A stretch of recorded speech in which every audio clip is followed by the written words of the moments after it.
जय हिंद दोस्तों, स्वागत है आपका पंकज फौजी ग्रुप पे। आज की वीडियो हम बहुत इंपॉर्टेंट वीडियो बनाने वाले हैं। आज उन बच्चों के लिए इंपॉर्टेंट है जो बच्चे एसएससी जीडी या दूसरी कॉम्पिटिटिव एग्जाम की तैयारी कर रहे हैं और उनको बिल्कुल लास्ट स्टेज लग रहा है कि भाई अब क्या पढ़ें। सबसे बड़ा जो पॉइंट आता है वो जीके का आता है, क्योंकि मैं आपको दर बदर आपको मैं वीडियो ला के देता रहूँगा, चाहे जीके की हो, मैथ की हो, हिंदी की हो, किसी भी टॉपिक की हो।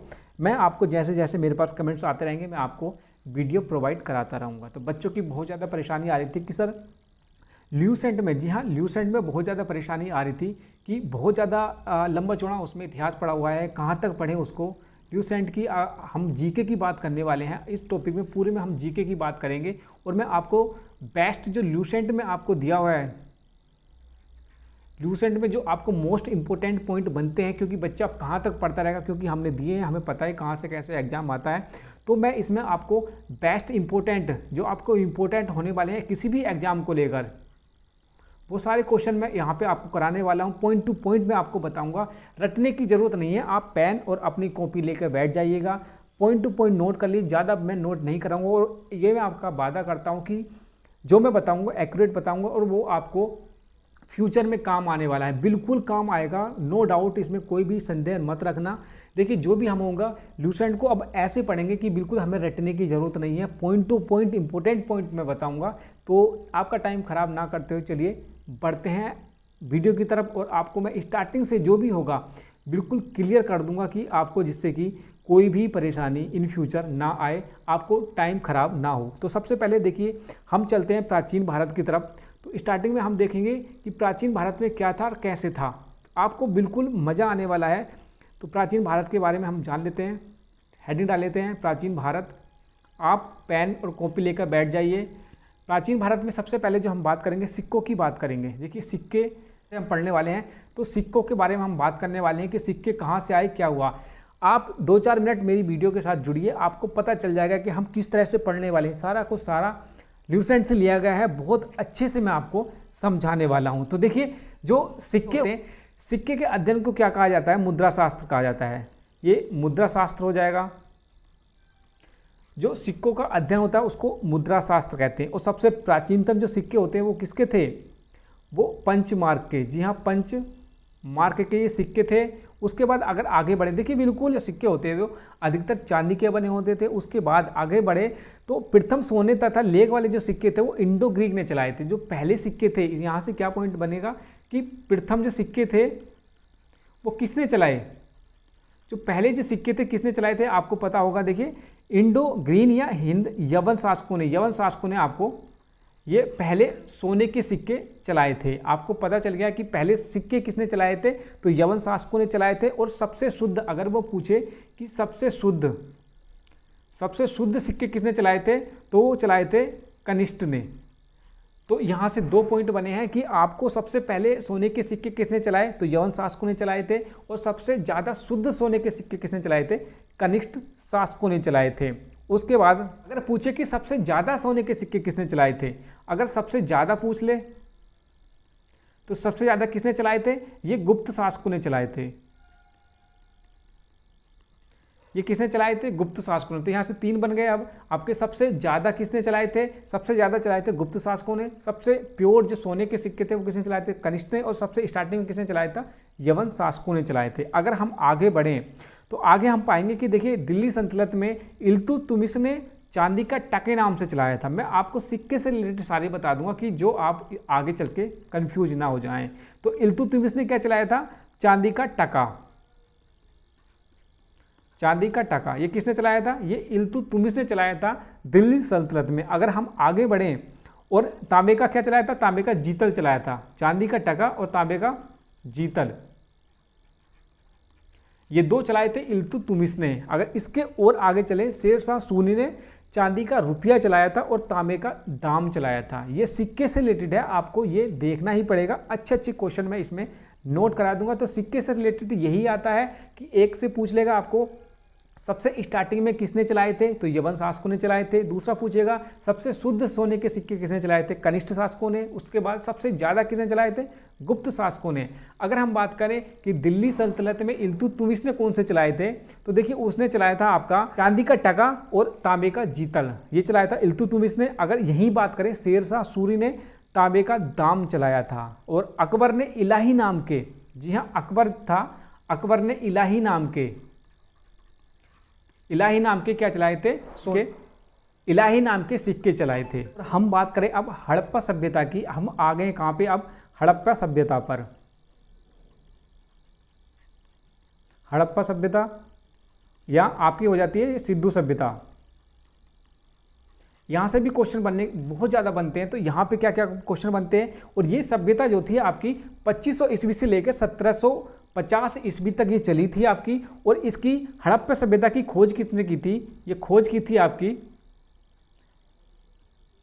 ये की थी आपकी राय बहादुर दयाराम साहनी ने। आप नोट करते जाइएगा, मैं लिखूंगा तो बहुत ज़्यादा लंबी खिंच जाएगी। तो इसकी जो खोज की थी ये की थी दयाराम साहनी ने 1921 में। इसकी जो खोज की थी 1921 में दयाराम साहनी ने की थी हड़प्पा सभ्यता की। और ये जो सभ्यता थी ये तो सब नागरिक सभ्यता थी, वो कांस्य युगीन। जी हाँ, ये किस तरह की सभ्यता थी, ये कांस्य युगीन सभ्यता थी।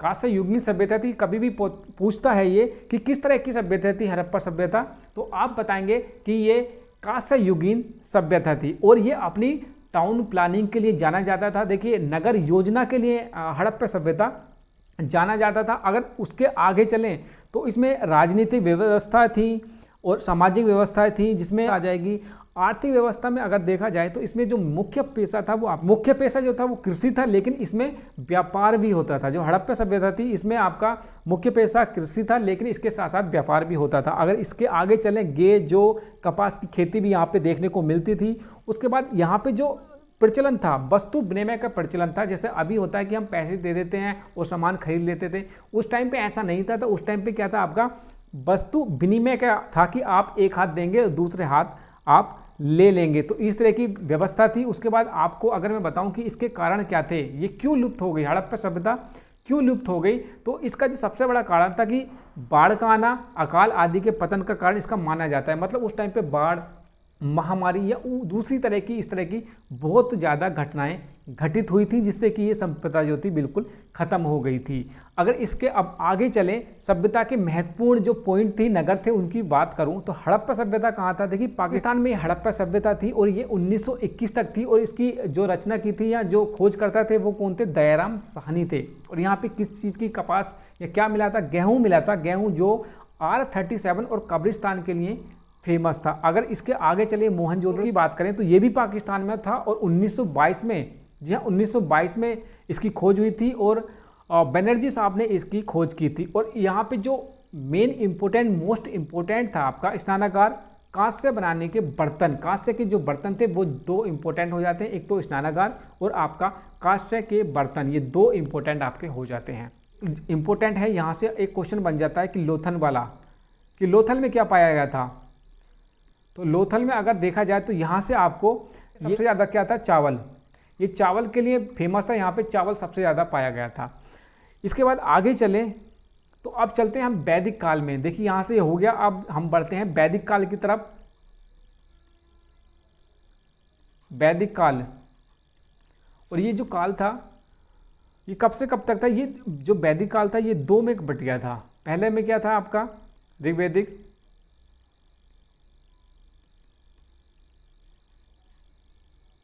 और दूसरा क्या था आपका उत्तर वैदिक। ये दो कालों में ये डिवाइड हो गया था। ऋग्वेद की रचना हुई थी, सबसे पुराना वेद है जो ऋग्वेद है, ये सबसे पुराना वेद है, ये सबसे पुराना है। और यजुर्वेद, सामवेद, अर्थवेद की रचना इसी काल में हुई थी। इस काल में क्या क्या हुआ था, यजुर्वेद हुआ था, सामवेद, अर्थवेद की रचना इसी में हुई थी। उसके बाद अगर वैदिक काल की बात करें तो इसमें समाज की सबसे छोटी जो इकाई थी वो कुल होता था। और यहाँ पे कुल, ग्राम, विश्व, जनपद, इस तरह से उत्तर वैदिक काल में ये होते थे। अगर इसके आगे अगर हम बात करें तो आ जाते हैं हम अपने महाजनपद में। जी हाँ, महाजनपद में आ जाते हैं, बहुत इंपॉर्टेंट हो जाता है महाजनपद। ये महाजनपद काल में हम प्रवेश कर चुके हैं। यहाँ पे अगर हम देखें तो यहाँ पे क्या है, देखिए अंगुत्तर निकाय, अंगुत्तर निकाय एक, अंगुत्तर निकाय,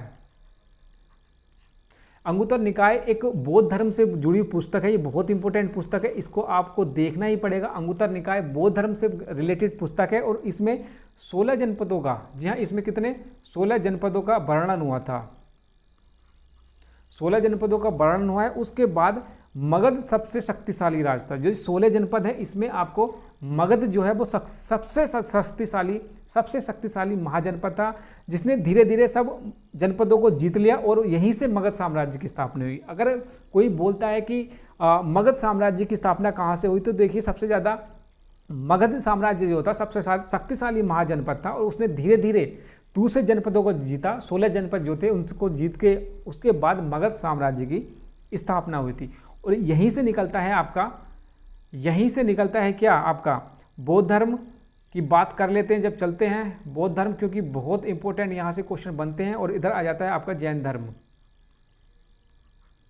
जैन धर्म यहाँ से हम डिवाइड कर लेते हैं और बात कर लेते हैं कि देखिए इसके संस्थापक कौन थे। इसके संस्थापक थे गौतम बुद्ध, और इसके जैन धर्म के जो संस्थापक थे आपके, प्रथम जो संस्थापक थे आपके थे ऋषभदेव, और दूसरे उसके बाद 23वें जो संस्थापक थे इसके पार्श्वनाथ, और 24वें जो संस्थापक हुए थे इसके महावीर स्वामी। ये 3 इसके मोस्ट इम्पोर्टेंट आपको पूछा जाता है कि ऋषभदेव उसके प्रथम जैन धर्म के संस्थापक थे, उसके बाद 23वें जो संस्थापक थे पार्श्वनाथ थे, और 24वें जो संस्थापक थे महावीर स्वामी इसके संस्थापक थे। गौतम बुद्ध का बचपन का नाम क्या था आपको पता है? सिद्धार्थ इनका बचपन का नाम था।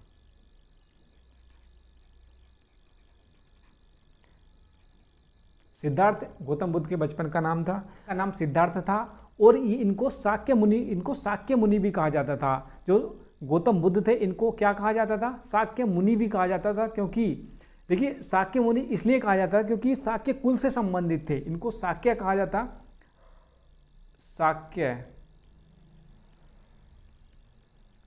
शाक्य मुनि भी कहा जाता था क्योंकि ये शाक्य कुल से संबंधित थे, इसलिए इनको शाक्य कहा जाता था। उसके बाद अगर आगे इनके बारे में पढ़ें तो इनका जो जन्म हुआ था वो कपिलवस्तु में हुआ था।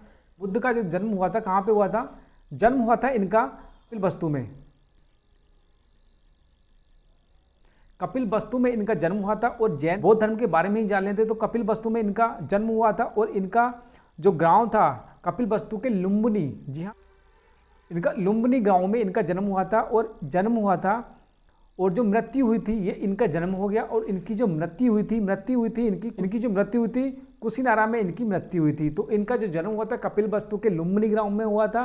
बुद्ध की वो हुई थी आपकी कुशीनारा में। अगर इनके पिता की बात करें तो इनके पिता कौन थे? इनके पिता थे शुद्रोधन। इनके जो पिता थे शुद्रोधन। इनके पिता थे, इनकी माता क्या थी? माता थी महामाया।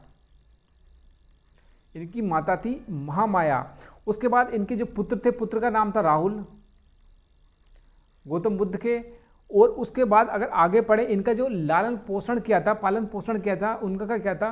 प्रजापति गौतमी। जी हाँ, प्रजापति गौतमी ने गौतम बुद्ध का पालन पोषण किया था, उसी के नाम पे गौतम बुद्ध इनका नाम रखा गया था। अगर हम बात कर लें अब जैन धर्म की, यहीं पे अगर बात करें जैन धर्म की तो जो पॉइंट थे मैं बता दूं कि इनका जो जन्म हुआ था, इनका जन्म महावीर स्वामी का ये होता वैशाली में। वैशाली में इनका जन्म हुआ था। और मृत्यु जो हुई थी इनकी ये हुई थी पावापुरी में। पावापुरी में इनकी मृत्यु हुई थी। इनके जो पिता का नाम था, पिता का नाम क्या था इनका? सिद्धार्थ।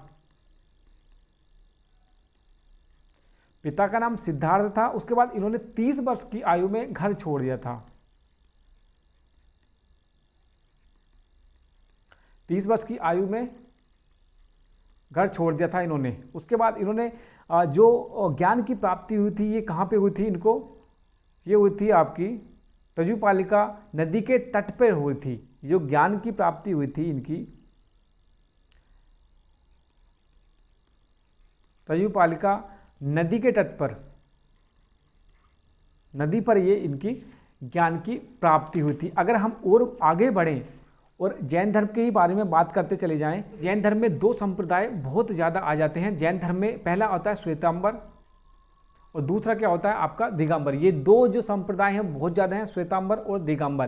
तो जैन धर्म में इतना ही है कि उनकी जो 22वें आपका पहले से स्टार्ट हो जाएगा। जो इनके पहले संस्थापक थे ऋषभदेव थे, उसके बाद आपका 23वें संस्थापक के बारे में पूछ लेगा पार्श्वनाथ, उसके बाद 24वें संस्थापक थे आपके महावीर स्वामी, इसके 24वें संस्थापक थे। अगर महावीर स्वामी की बात करें तो ये जातिक कुल से संबंधित थे और इनका जो जन्म हुआ था ये होता वैशाली में और इनकी मृत्यु कहाँ पर हुई थी, पावापुरी में मृत्यु हुई थी। इनके पिता का नाम क्या था, सिद्धार्थ था। 30 वर्ष की उम्र में इन्होंने घर छोड़ दिया था। ऋजुपालिका नदी के तट पर इनको ज्ञान की प्राप्ति हुई थी। इसमें दो संप्रदाय होते हैं, श्वेतांबर और दिगंबर। अगर अब बात करें हम आपकी बौद्ध धर्म की, महावीर स्वामी से अब निकल के हम चलते हैं गौतम बुद्ध के बारे में बात करते हैं। गौतम बुद्ध के बारे में अगर हम बात करें तो देखिए ये मैंने आपको बता दिया है कि बौद्ध धर्म के गौतम बुद्ध है। गौतम बुद्ध का नाम सिद्धार्थ भी था बचपन का। शाक्य कुल से ये संबंधित थे, शाक्य मुनि से। इनका जो लालन पोषण था प्रजापति गौतमी ने इनका पालन पोषण किया था। इनका जो जन्म हुआ था कपिल वस्तु के लुम्बिनी गांव में हुआ था और इनकी मृत्यु कुशीनारा में हुई थी। पिता का नाम सुद्रोधन था, माता महामाया थी और इनकी जो पत्नी थी यशोधरा और पुत्र राहुल थे। ये सब मैंने आपको बता दिया है। उसके बाद अगर आगे बढ़े तो इन्होंने घर कितने साल जो छोड़ा था, 29 साल की उम्र में इन्होंने घर छोड़ दिया था। 29 साल में इन्होंने अपना घर छोड़ दिया था और उसके बाद उस घटना को क्या कहा, घर छोड़ने की जो प्रक्रिया है उसको महाविनिष्क्रमण कहा जाता है। उसके बाद इनको ज्ञान की प्राप्ति हुई। बोध गया के पीपल के वृक्ष के नीचे इनको ज्ञान की प्राप्ति हुई थी गौतम बुद्ध को। प्रथम उपदेश कहाँ पर दिया था, प्रथम उपदेश इन्होंने सारनाथ में दिया था। और ये घटना जो थी, जो ये जहाँ पर उन्हें ये सारी चक्र हुआ था उसको धर्म चक्र परिवर्तन इसका नाम दिया गया था। और इसमें जो सबसे ज़्यादा जो मोस्ट इम्पोर्टेंट अगर आता है कोई चीज़ तो बोध की महासंगतियाँ बहुत ज़रूरी हो जाती हैं, वो जानना। तो वो देख लेते हैं कि क्या कुछ थी।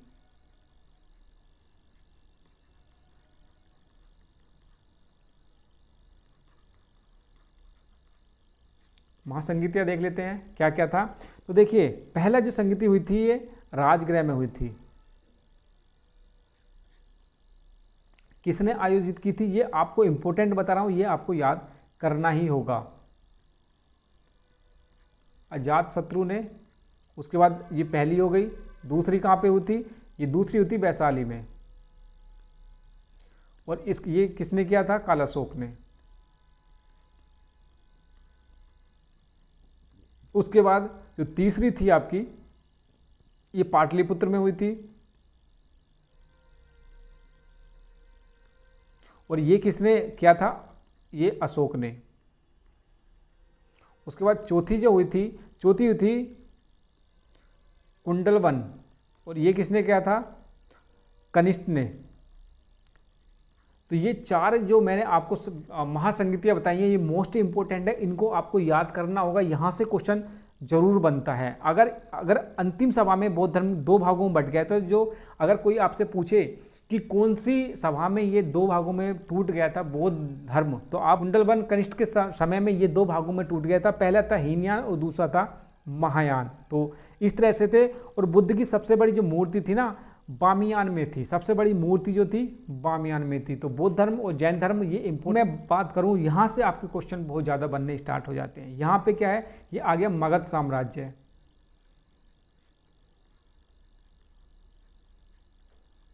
यहाँ से आपका मगध साम्राज्य स्टार्ट हो गया है। पहले मैंने छोटे छोटे पॉइंट कुछ जो जानकारी आपको देनी जरूरी थी वहाँ पे बताना मेरे को लगा कि यहाँ पे आपको बताना चाहिए, वहाँ से क्वेश्चन बनते हैं तो वो बताना जरूरी था। उसके बाद अब यहाँ से स्टार्ट हो गया आपका पढ़ाई, जो मेन चीज़ है वो यहाँ से स्टार्ट हो जाएगी, मगध साम्राज्य। तो हर्यक वंश यहाँ से स्टार्ट हो गया था, क्योंकि मगध साम्राज्य के दो स्टार्टिंग में थे, वो हर्यक वंश से स्टार्ट हुआ था। और इसके जो संस्थापक थे बिंबिसार, ये बिंबिसार इसके संस्थापक थे। और ये कब से कब तक चला था, 544 से 492 ईस्वी तक ये आपका चला था। उसके बाद बिंबिसार के बाद क्या हुआ था, इसके पुत्र कौन थे, इसके पुत्र थे आपके अजातशत्रु, उसके बाद उदयन, उसके बाद ये सब कुछ चलता चला गया था। उदयन ने, अगर कोई आपसे पूछता है कि उदयन ने क्या किया, तो उदयन ने, जो इंपॉर्टेंट पॉइंट यहाँ से बनता है, पाटलिपुत्र नगर किसने बसाया था? उदयन ने। किसने बसाया था? उदयन ने ये यहाँ से बसाया था। पाटलिपुत्र बहुत इंपॉर्टेंट हो जाता है कि उदयन ने कौन सा नगर बसाया था, तो पाटलिपुत्र नगर बसाया था। और उदयन के बाद अगर हम चलें तो आता है नागवंश। नागवंश इतना इंपॉर्टेंट नहीं है, जो मैं पॉइंट बता रहा हूँ वही आपको याद करना है। इसके संस्थापक देख लेते हैं। नागवंश के जो संस्थापक थे वो थे शिशुनाग, और शिशुनाग के जो पुत्र थे वो कौन थे? शिशुनाग के पुत्र थे कालाशोक। कालाशोक ने संगति भी की थी, वो मैंने आपको ऑलरेडी बता चुका हूँ। उसके बाद आता है नंदवंश। कालाशोक के बाद अगर जैसे निकलते हैं तो नंदवंश आ जाता है, उसके स्थापक थे महानंद। तो इन चीज़ों को नहीं पढ़ना, जो जो मैंने पॉइंट बताए हैं इनको अंदरूनी नहीं देखना है। जो मैंने बताया था कि उदयन ने पाटलिपुत्र बसाया था, उसके बाद नागवंश आया था। नागवंश के जो संस्थापक थे शिशुनाग थे। शिशुनाग का पुत्र कौन था? कालाशोक था। और कालाशोक के बाद आया था नंदवंश। इतना ही आपको याद रखना है। उसके बाद जो मोस्ट इंपोर्टेंट अब जो टॉपिक चलने वाला है वो है हमारा मौर्य वंश। यहाँ से क्वेश्चन अधिक बनते हैं। मौर्य वंश से आपको बहुत ज़्यादा क्वेश्चन आपको देखने को मिल जाएंगे। तो मौर्य वंश में क्या क्या था? देखिए, मौर्य वंश के जो संस्थापक थे चंद्रगुप्त मौर्य थे। इसके जो संस्थापक थे आपके, इसके संस्थापक थे आपको चंद्रगुप्त मौर्य।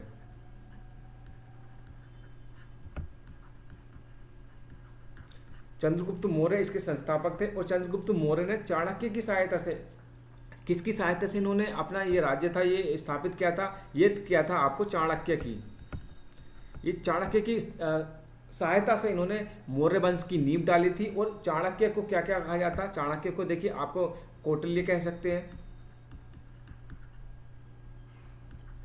कौटिल्य कहा जाता है, विष्णुगुप्त कहा जाता है, विष्णुगुप्त कहते हैं। और क्या कहते हैं आपको? इन्होंने जो सबसे मोस्ट इंपोर्टेंट इनकी जो पुस्तक थी वो थी अर्थशास्त्र। जो कौटिल्य चाणक्य की जो मोस्ट इंपोर्टेंट पुस्तक थी वो कौन सी थी? अर्थशास्त्र। ये काफ़ी बार पूछा जाता है, तो आप याद रखेंगे कि चाणक्य ने किस बुक की स्थापना की थी, तो वो की थी अर्थशास्त्र की। ये बहुत इंपॉर्टेंट क्वेश्चन यहाँ से बन जाता है। उस कहते इनका जो युद्ध हुआ था सेल्यूकस निकेटर से, इनका युद्ध हुआ था। और परिणाम स्वरूप सेल्यूकस की जो पुत्री थी हेलेना, उससे चंद्रगुप्त मौर्य का विवाह हुआ था। और इनके काल में एक और महत्वपूर्ण घटना होती थी। इनके काल में मेगास्थनीज नामक दूत आए थे, जिन्होंने इंडिका, जी हाँ, इंडिका नामक पुस्तक लिखी थी। बहुत इंपॉर्टेंट क्वेश्चन है, कई बार आया है कि इंडिका पुस्तिका जो थी ये किसने लिखी थी? तो इंडिका जो पुस्तक है, ये वाली पुस्तक है, ये मेगास्थनीज ने लिखी थी। मेगास्थनीज ने आपकी ये पुस्तक लिखी थी। बहुत इंपॉर्टेंट क्वेश्चन है। तो यहाँ से कौन कौन से क्वेश्चन बने कि मौर्य वंश के संस्थापक कौन थे? चंद्रगुप्त मौर्य थे। चंद्रगुप्त मौर्य ने चाणक्य की सहायता से ये मौर्य वंश की नींव डाली थी। और इनके चाणक्य के जो नाम है, उपनाम है कौटिल्य, विष्णुगुप्त हैं। इन्होंने किस बुक की रचना की थी? अर्थशास्त्र की रचना की थी। और इनके काल में एक हुआ था, इंडिका पुस्तक किसने लिखी थी? मेगास्थनीज ने लिखी थी। और चंद्रगुप्त मौर्य की काल में ये सब कुछ हुआ था। एक और था कि सेल्यूकस निकेटर से इनका युद्ध हुआ था। सेल्यूकस इसको युद्ध को हार गया था। और हेलेना नामक जो उनकी पुत्री थी, उनसे चंद्रगुप्त मौर्य का विवाह हुआ था। आगे बढ़ते हैं। चंद्रगुप्त मौर्य के जो पुत्र थे उनका क्या नाम था? चंद्रगुप्त मौर्य के जो पुत्र थे वो थे आपके बिंदुसार। बिंदुसार किसके पुत्र थे? आपके चंद्रगुप्त मौर्य के। और इनके काल में एक ही इंपॉर्टेंट जो घटना घटी थी वो ये थी कि अशोक को अवंती का गवर्नर बनाया था। अशोक को कहाँ का बनाया था? अवंतिका का गवर्नर बनाया था इन्होंने। बिंदुसार के काल में यही हुआ था कि अशोक को इन्होंने अवंती का गवर्नर बनाया था। और इनके काल में यूनान को डायोक्स नामक यात्री आया था। तो इनके काल में क्या आया था? डायक्स नाम का एक यात्री आया था। इनके बिंदुसार के काल में यही एक इम्पोर्टेंट घटना हुई थी। अशोक को इन्होंने अवंतिका का गवर्नर बनाया था। और डायमेक्स करके एक यात्री इनके काल में आया था। अब जो आगे बढ़ते हैं कि बिंदुसार का, जी हाँ, बिंदुसार का जो पुत्र था वो कौन था? अशोक। इनका जो पुत्र था कौन था? अशोक। तो अशोक से रिलेटेड क्या घटना गई थी? तो ये सबसे इम्पोर्टेंट, अशोक का चैप्टर बहुत इंपॉर्टेंट आ जाता है, इसको हमें ध्यान से पढ़ना होगा। तो सबसे महत्वपूर्ण जो घटना हुई थी इनके काल में क्या हुआ था? कलिंग का युद्ध। आप सभी को पता होगा कलिंग युद्ध। कलिंग युद्ध इसके हुआ था, अशोक के काल में कलिंग युद्ध हुआ था। कलिंग युद्ध के बाद ही इन्होंने युद्ध नीति को छोड़कर धम्म नीति, युद्ध नीति, कलिंग युद्ध के बाद इन्होंने युद्ध नीति छोड़ दिया था। वो कौन सी नीति अपनाई थी? धम्म नीति अपनाई थी। ये धम्म नीति अपनाई थी। और उपगुप्त से इन्होंने बौद्ध धर्म की शिक्षा प्राप्त की थी। तो इसमें जो अभी तक बना है कि अशोक के टाइम में कलिंग युद्ध हुआ था, कलिंग युद्ध के टाइम पे इन्होंने युद्ध नीति छोड़कर धम्म नीति अपनाई थी और इन्होंने उपगुप्त से बौद्ध धर्म की शिक्षा ली थी। बौद्ध धर्म की शिक्षा ली थी किससे? उपगुप्त से। ये यहाँ तक बनाया। अशोक ने ही पहले बार जनता को अभिलेखों द्वारा संबोधित किया था। तो इनके ही काल में अभिलेखों द्वारा संबोधित किया था। तो अशोक एक पहले ऐसे राजा हैं जिनके अभिलेखों के द्वारा बंदों को, जो जनता थी उनको संबोधित किया गया था। और अशोक के अभिलेखों के जो नाम थे उस पर इनका नाम डला था। इनका जो नाम था क्या था? देवानाम प्रियदर्शी, मतलब देवताओं का प्रिय राजा। इनके जो अभिलेख थे उनमें इनका नाम क्या दिखा था? देवानाम प्रियदर्शी, मतलब देवताओं का प्रिय राजा। और अशोक ने सांची स्तूप, ये बहुत इंपॉर्टेंट पॉइंट बन जाता है इनका, जो सांची स्तूप का निर्माण कराया था।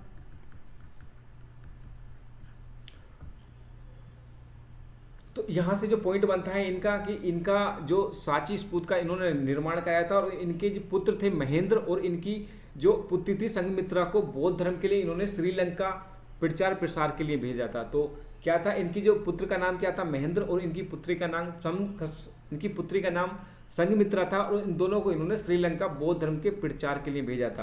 तो अशोक के जो काल था यहाँ से क्या क्या इंपॉर्टेंट बना है? देखिए, इनके जो काल में था कलिंग युद्ध हुआ था। इन्होंने उस काल के उस युद्ध के बाद इन्होंने युद्ध नीति छोड़कर धम्म नीति अपना ली थी। उपगुप्त से इन्होंने बौद्ध धर्म की शिक्षा प्राप्त की थी। और इन्हीं के काल में 14 वर्ष के उनमें धम्म महामांत्रों की नियुक्ति की गई थी। और सबसे पहली बार जो जनता को अभिलेख के द्वारा संबोधित किया था वो अशोक ने ही किया था। और इनके अभिलेख में इनका जो नाम था देवानाम प्रियदर्शी, मतलब देवताओं का प्रिय राजा अपनाया गया था। उसके बाद इन्होंने सांची स्तूप, ये याद कर लेना, सांची स्तूप का निर्माण इन्होंने ही कराया था अशोक ने। और इनके पुत्र का नाम महेंद्र और पुत्री संघमित्रा को इन्होंने श्रीलंका बौद्ध धर्म के प्रचार प्रसार के लिए भेजा था। तो यहाँ से इतने बनते हैं। उसके बाद आगे बढ़ते हैं। और अशोक के बाद इनका जो पुत्र था, अशोक के बाद आया था शंकु। जी हाँ, अशोक के बाद जो इस मौर्य वंश का जो लास्ट राजा था ब्रह्मव्रत था, उसके बाद शंकु वंश की स्थापना हुई थी। तो यहाँ से क्या आ जाता है? शंकु वंश स्टार्ट हो जाता है। जितना मैं बोल रहा हूँ बस उतना ही पढ़ना है। जो बिगिनर है, जिनके पास टाइम नहीं है आगे डिटेल से पढ़ने को आप कितना भी पढ़ते रहिए, लेकिन एसएससी जीडी या दूसरे कॉम्पिटिटिव एग्जाम लास्ट स्टेज की जो बात करें तो यही रणनीति होनी चाहिए जो मैं आपको बता रहा हूँ। शंकु वंश आ जाता है। शंकु वंश की जो स्थापना की थी, जो इसके संस्थापक थे, इसके संस्थापक कौन थे? पुष्यमित्र शंकु।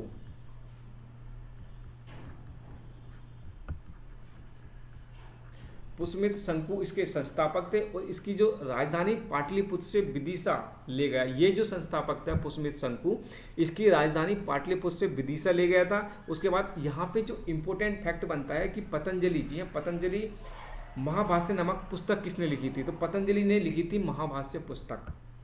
पतंजलि ने क्या लिखा था? इन्होंने क्या लिखा था? महाभाष्य। ये महाभाष्य पुस्तक लिखी थी पतंजलि ने। और से क्या क्या पॉइंट बने देखिए। संस्थापक शंकु वंश की बात कर लेते हैं। शंकु वंश में जो इसके संस्थापक थे पुष्यमित्र शंकु थे। और इन्हीं के काल में पतंजलि ने महाभाष्य नामक एक पुस्तक लिखी थी। और पतंजलि कौन थे? पुष्यमित्र शंकु के ही, पुष्यमित्र के ही आपके पुरोहित थे। और इनके टाइम में एक और बढ़िया जो चीज हुई थी, इनके पुस्तक लिखी थी और मनु ने मनु स्मृति की रचना की थी। तो इनके काल में जो मनु थे, इन्होंने मनु स्मृति लिखी थी।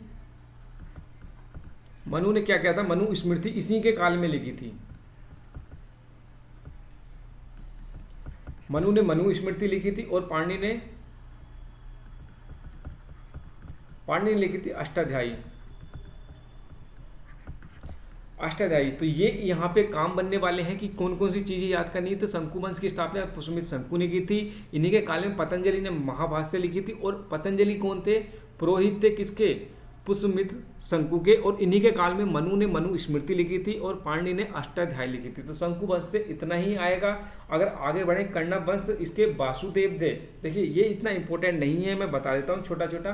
कर्णव वंश, इसके बाद शंकु वंश के बाद कर्णव वंश आ जाता है। उसके जो संस्थापक थे वासुदेव थे, और कर्णव वंश के जो अंतिम जो राजा थे सुशर्मा थे, जिन्हें हराकर सिमुक ने सातवाहन वंश की नींव डाली थी। तो नींव किसकी डल गई? सातवाहन की पड़ गई है। और सातवाहन में क्या क्या था मैं आपको यहाँ से समझा देता हूँ। यहाँ से सातवाहन वंश आ गया है। तो सातवाहन वंश की जो नींव डाली थी किसने डाली थी? सिमुक ने। इतना याद कर लेना। और इसका जो सातवाहन वंश का जो सबसे शक्तिशाली, सबसे महान राजा बोला गया था, गौतमीपुत्र सतकर्णी, इसको राजा बोला गया था। आप देख लेना, आप अगर ल्यूसेंट लेके बैठे हैं तो वहाँ पे देख लेना, उसको मार्क कर लेना, या कॉपी या पेन लेके बैठे हैं तो वहाँ पे लिख लेना। गौतमीपुत्र सतकर्णी जो थे सातवाहन की बहुत ज़्यादा महान राजा इनको बोला गया था। और इसी के शासनकाल में गाथा सप्तशती नाम की एक ग्रंथ की रचना हुई थी, इन्हीं के काल में सातवाहन में। और इसी वंश के शासकों ने शीशे के सिक्के चलाए थे। तो ये तीन इंपॉर्टेंट यहाँ से फैक्ट बन जाते हैं कि सातवाहन जो वंश था उसकी रचना जो थी, जो संस्थापक थे सिमुक थे, और इन्हीं के वंश के जो महान शासक माना जाता है सातवाहन से गौतमीपुत्र सतकर्णी थे। और इन्हीं के काल में गाथा सप्तशती नाम की एक ग्रंथ की रचना हुई थी, और इन्हीं राजाओं ने शीशे के सिक्के चलाए थे। अगर पूछता है कि शीशे के सिक्के किसने चलाए थे, तो सतवाहन वंश के राजाओं ने ये सिक्के चलाए थे। अगर हम बात करें भारत में विदेशी आक्रमण किस तरह से हुआ था, तो देखिए पहले हिंद यवन आए थे, फिर शक आए थे, फिर पहलव आए थे, फिर कुषाण आए थे। तो ये इनका क्रम था, इसको भी एक बार देख लेना। अगर हम आगे चलें सातवाहन से, तो यहाँ से आ जाता है गुप्त वंश। ये आपके लिए इम्पोर्टेंट होने वाला है। मैं आपको ओनली इम्पोर्टेंट बता रहा हूँ, लास्ट टाइम में आप क्या क्या आपको पढ़ना है। तो गुप्त वंश देख लेना है आपको। गुप्त वंश पे आ जाते हैं, और यहाँ से क्या क्या है देखो। गुप्त वंश के संस्थापक कौन थे? इसके जो संस्थापक थे वो श्रीगुप्त थे। कभी भी ये क्वेश्चन बहुत ज़्यादा पूछा जाता है कि गुप्त वंश के जो संस्थापक थे वो कौन थे। तो अधिकतर जो बच्चे थे वो लगाते हैं चंद्रगुप्त प्रथम, लेकिन इसके जो संस्थापक थे श्रीगुप्त थे।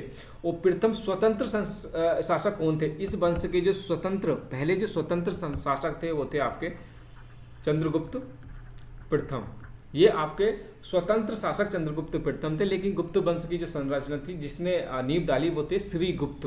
उसके बाद चंद्रगुप्त प्रथम ने 319 से और 20 तक एक गुप्त संवत की स्थापना की थी। चंद्रगुप्त प्रथम के बाद अगर हम बात करें तो आ जाते हैं आपके समुद्रगुप्त की बारे में बात कर लेते हैं। देखिए समुद्रगुप्त जो थे आपके चंद्रगुप्त प्रथम के पुत्र थे, और इन्होंने प्रयाग प्रसिद्धि नाम की एक इलाहाबाद में अभिलेख लिखवाए थे। तो ये इंपॉर्टेंट हो जाता है कि इन्होंने कौन से अभिलेख लिखवाए थे। तो इन्होंने लिखवाया था प्रयाग प्रसिद्धि। ये आपका अभिलेख हो जाता है, ये इंपॉर्टेंट आपके लिए बन जाता है, इसको याद कर लेना, ये इंपॉर्टेंट है। और इनकी जो है समुद्रगुप्त को भारत का नेपोलियन भी कहा जाता है। समुद्रगुप्त को क्या कहा जाता है? भारत का नेपोलियन। तो भारत का नेपोलियन कौन थे? समुद्रगुप्त थे। और इसके सिक्कों पर इसका जो वीणा बजाते हुए चित्र भी अंकित हुआ था। अगर आपसे पूछे कि भारत का नेपोलियन कौन है, समुद्रगुप्त है। और कौन सा वो राजा है, वह राजा है जिसके सिक्कों पर उसकी वीणा बजाते हुए तस्वीर आई थी, तो समुद्रगुप्त ही वो राजा हैं जिनके तस्वीर आई थी वीणा बजाते हुए। और एक चीज़ और बन जाती है समुद्रगुप्त से कि कविराज किसको कहा जाता है। तो देखिए इनको कविराज भी कहा जाता है, ये इंपॉर्टेंट क्वेश्चन हो जाता है। समुद्रगुप्त से और आगे नहीं बढ़ना है, बस इतना ही इनके लिए काफ़ी है। उसके बाद हम बढ़ेंगे। देखिए समुद्रगुप्त के बाद आ जाता है रामगुप्त। रामगुप्त की अगर हम देखें कहीं भी इतिहास में इनका इतना ज़्यादा जिक्र नहीं है। ये बहुत ज़्यादा विलास कायर प्रवृत्ति के राजा थे, और इनका शासन ज़्यादा समय तक नहीं रहा था। उसके बाद आ जाते हैं चंद्रगुप्त द्वितीय, विक्रमादित्य। तो इसके बाद किसकी बात कर लेते हैं हम? विक्रमादित्य की हम बात कर लेते हैं। और इनका काल जो था स्वर्ण काल भी माना जाता है, क्योंकि साहित्य, संगीत, शिल्प आदि के जो क्षेत्र था उसमें इन्होंने तरक्की की थी। अर्थव्यवस्था लेकिन बंद हो गई थी इनके काल में। इन्होंने क्यों महान राजा तो माना जाता है, इनके काल को स्वर्ण काल कहा जाता है विक्रमादित्य के। चंद्रगुप्त द्वितीय मान लीजिएगा या विक्रमादित्य, चंद्रगुप्त, इनके जो काल था ये स्वर्ण काल था। इन्होंने साहित्य और शिल्पकला या दूसरी चीज़ों में, संगीत में इन्होंने बहुत अच्छा काम किया था। लेकिन इनके टाइम में जो अर्थव्यवस्था थी बिल्कुल बंद हो गई थी। और तो चंद्रगुप्त द्वितीय ने ही क्या किया था, कुतुब मीनार के बराबर में, पास में, नज़दीक में, महरौली दिल्ली में एक इन्होंने लौह स्तंभ का निर्माण कराया था। और इसने ही उज्जैन को दूसरी राजधानी बनाया था। ये जो पॉइंट है ये याद कर लेना चंद्रगुप्त द्वितीय से या विक्रमादित्य से, कि इनके काल को स्वर्ण काल कहा जाता है। अर्थव्यवस्था बिल्कुल बंद हो गई थी। इन्होंने कुतुब मीनार के नज़दीक महरौली में एक लौह स्तंभ का निर्माण कराया था और इसने ही उज्जैन को दूसरी राजधानी का दर्जा दिया था। इनके दरबार में नवरत्न थे। विक्रमादित्य के दरबार में नवरत्न थे। कौन कौन से थे? कालिदास, धन्वंतरि, बाकी आप देख लेना, बेताल भट्ट, महावीर, ये सब कुछ इसमें है। शंकु भी थे, अमर सिंह भी थे, वो देख लेना। लेकिन मैं कालिदास, धन्वंतरि और महावीर के बारे में बता देता हूँ। और इन्हीं के काल में, शासन काल में फाहियान भारत आया था। इन्हीं के काल में, ये इंपॉर्टेंट है कि नवरत्न किसके में थे? चंद्रगुप्त विक्रमादित्य के में थे। और इन्हीं के शासन काल में कौन आया था? फाहियान। ये एक इम्पोर्टेंट आ जाता है कि फाहियान इन्हीं के काल में, शासन काल में आया था। तो ये एक बार चेक कर लेना क्या कुछ था। यहाँ से आगे निकलते हैं तो आ जाता है आपका कुमारगुप्त। कुमारगुप्त के बारे में बात हम कर लेते हैं। तो कुमारगुप्त के बारे में बात करते हैं। आ जाता है आपका कुमारगुप्त। तो कुमारगुप्त ने क्या किया था? देखिए, कुमारगुप्त की जो एक मोस्ट इम्पोर्टेंट जो क्वेश्चन यहाँ से बनता है कि नालंदा विश्वविद्यालय की स्थापना किसने की थी? वो कुमारगुप्त ने ही की थी। तो कुमारगुप्त ने क्या किया था? नालंदा विश्वविद्यालय।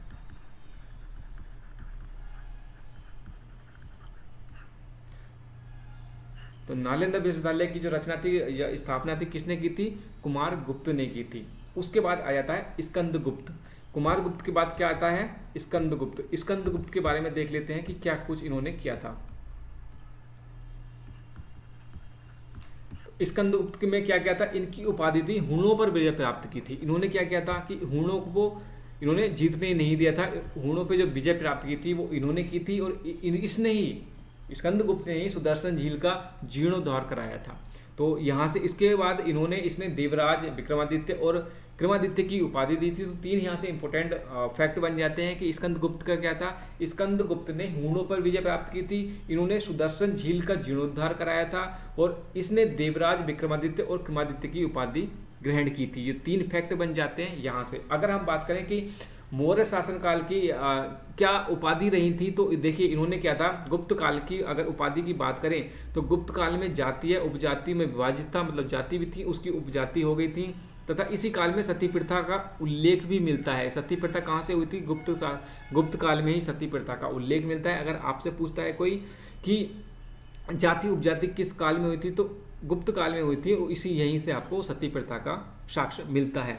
और इसी में एक सबसे और अच्छी घटना घटी थी कि कालिदास ने कुमार संभव, मेघदूत, अभिज्ञान शाकुंतलम आदि पुस्तकों की रचना यहीं पर की थी, इसी काल में की थी। तो कालिदास ने क्या था? कुमार संभव, मेघदूत, अभिज्ञान शाकुंतलम आदि की जो रचनाएं थी, जो चरित्र थे, वो यहीं से किया था। और विशाखदत्त की मुद्रा शास्त्र, देवी चंद्रगुप्त तथा सुद्रु की मृक्षकटिका आदि पुस्तकें इसी काल की हैं। तो ये दो जो पुस्तिका मैं बता रहा हूँ ना, सुद्रु की मृक्षकटिका और विशाखदत्त की मुद्रा शास्त्र, ये दो बहुत अच्छी किताबें हैं, इनको भी नोट कर लेना। बहुत बार पूछा गया है कि विशाखदत्त और सुद्रुक इनकी बुक का नाम बताइए। तो इनका क्या था? इनका था मुद्रा राक्षस और इनका क्या था? मृक्षकटिकम। ये दो बुक आपकी इंपॉर्टेंट हो जाती, इनको जरूर पढ़ लेना, बिल्कुल रट लेना। ये दो तो किताबें कई बार मैंने एग्जाम में देखी हैं आती हुई। अगर हम आगे बढ़े और वर्धन वंश पर चलें, हर्षवर्धन, तो ये आपका अंतिम हिंदू राजा बन जाता है। अगर हम वंश पर चलते हैं तो ये आपके लिए लास्ट हिंदू राजा होता है। इसे प्राचीन भारत का अंतिम हिंदू सम्राट भी कहते हैं। तो हर्षवर्धन को आपको लास्ट हिंदू राजा बोलते हैं। और इनका जो संस्थापक थे, आप कौन थे? इनके जो संस्थापक थे कौन थे? हर्षवर्धन इनके संस्थापक थे और इनको प्राचीन भारत का अंतिम हिंदू राजा बोला जाता है। इसने अपनी बहन राजश्री को कन्नौज की शासिका बनाया था। हर्षवर्धन ने ही कन्नौज की शासिका अपनी बहन को बनाया था और इसने ही रत्नावली, नागनंद और प्रियदर्शी का नाम के नाटक लिखे थे, हर्षवर्धन ने ही। इनके टाइम में एक जो मोस्ट इम्पोर्टेंट पॉइंट बनता है कि इसी के काल में चीनी यात्री हुएनसांग भारत आया था और इसी के सम्मान में कन्नौज सभा का आयोजन किया जाता था। ये दो इम्पोर्टेंट है कि पढ़ लेना। दोबारा बोल रहा हूँ कि चीनी यात्री हुएनसांग किसके काल में आया था, हर्षवर्धन के काल में आया था और उसी के सम्मान में कन्नौज सभा का आयोजन किया गया था।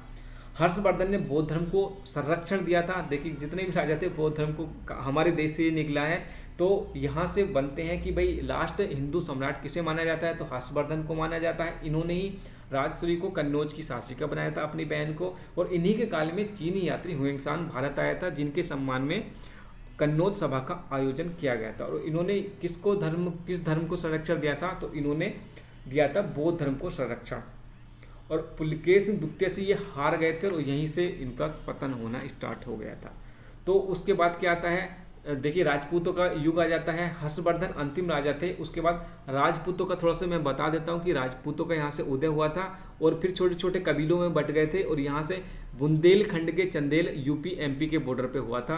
बाकी इसमें कुछ ऐसा है नहीं। लास्ट राजा थे हिंदू राजा लास्ट थे। यहाँ तक आपका गुप्त ये सारे राजाओं का हो गया है चैप्टर खत्म। यहाँ से स्टार्ट होगा आपको भारत पर तुर्की आक्रमण, यहाँ से स्टार्ट हो जाएगा। तो सबसे पहले अरब आक्रमण मोहम्मद बिन कासिम ने किया था, वो सब एक अलग में टॉपिक बना दूंगा, क्लास बना दूंगा। तो पहला चैप्टर, पहली क्लास ये होगी आपकी। उसके बाद एक वीडियो में और डिटेल से डाल दूंगा जिसमें आपको जो मुगल काल था वो सारा डाल देंगे, या तुर्की आक्रमण और गोरी कबीले का दूसरे मोहम्मद गोरी किस तरह से हुआ था, वो सब कुछ एक अलग वीडियो बना दूंगा। तो ये सब कुछ था। पहली वीडियो मैंने लूसेंट से जितने भी इंपॉर्टेंट फैक्ट थे जो लास्ट टाइम में आपको पढ़ना चाहिए मैंने बता दिया है। अब सेकंड में भारत पे तुर्की आक्रमण हो जाएगा, मुगल का सारा डिटेल से मैं बना दूंगा। तो 2 वीडियो हो जाएंगी, एक वीडियो और आएगी। 3 वीडियो में मैं आपका जीके सारा कंप्लीट कर दूंगा। चैनल पर पहली बार है तो चैनल सब्सक्राइब कर लीजिए, सपोर्ट कीजिएगा। ऐसे ही मैं आपको नॉलेजेबल वीडियो आपके लिए लाते रहेंगे, जानकारी आपकी बढ़ाते रहेंगे। तो मिलते हैं अगले टॉपिक में, इसी श्रृंखला में जीके की दूसरे वीडियो में मिलेंगे, दूसरी क्लास में मिलेंगे। तब तक के लिए टाटा।